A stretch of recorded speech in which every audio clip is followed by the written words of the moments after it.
We saw that the airport was shut down today. It has reopened, but there's scenes of chaos. We saw that immediate cross-send now. And Carrie Lam giving no one any confidence, trying to get the protesters off the streets, that she can deliver her promise to withdraw this bill. Where are things at? Well, where they are is exactly where they went wrong back in 1997 when the big lie, or the big hope, it was both, was that you could have two systems, one country, China, with two systems, a so-called democratic Hong Kong and an authoritarian China.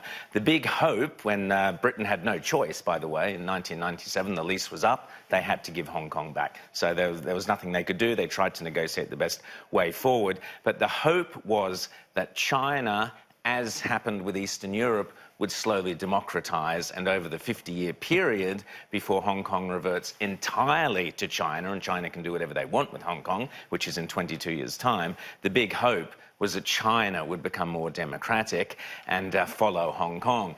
But in fact, and so that they would merge as one kind of happy entity, one happy, big, democratic Chinese/Hong Kong entity. But the opposite has happened. China has become far more authoritarian. And of course, now the cracks are starting to show, because only recently China insisted a new law be brought in which would allow anyone accused of any crime in Hong Kong, any crime, to be tried on the mainland. Now, you don't want to be tried on mainland China under any circumstances. Well, this is the same extradition policy that Julie Bishop and Malcolm Turnbull tried to get through the Parliament. First their party room, obviously, but the party room rejected it. Not so long ago here in Australia, that would not impact, obviously, Australians, but would impact any Chinese nationals in Australia at any time.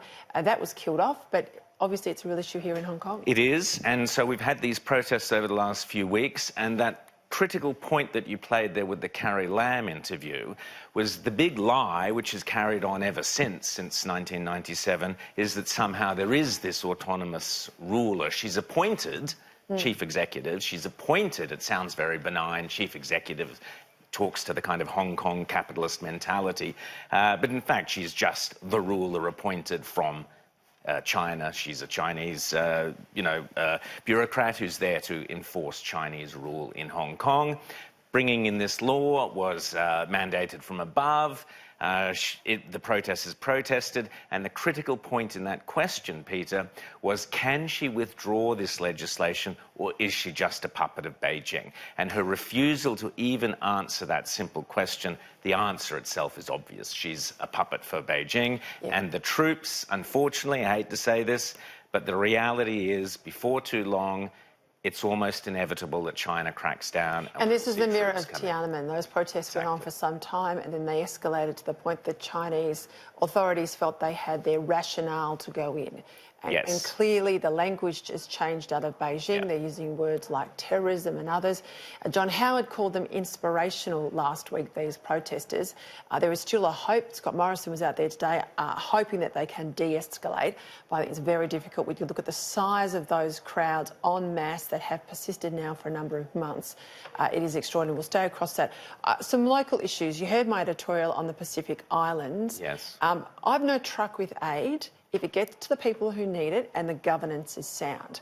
I've visited many of our neighbours in the region, and some of them in particular, well, let's just say their governance and integrity standards are pretty horrific.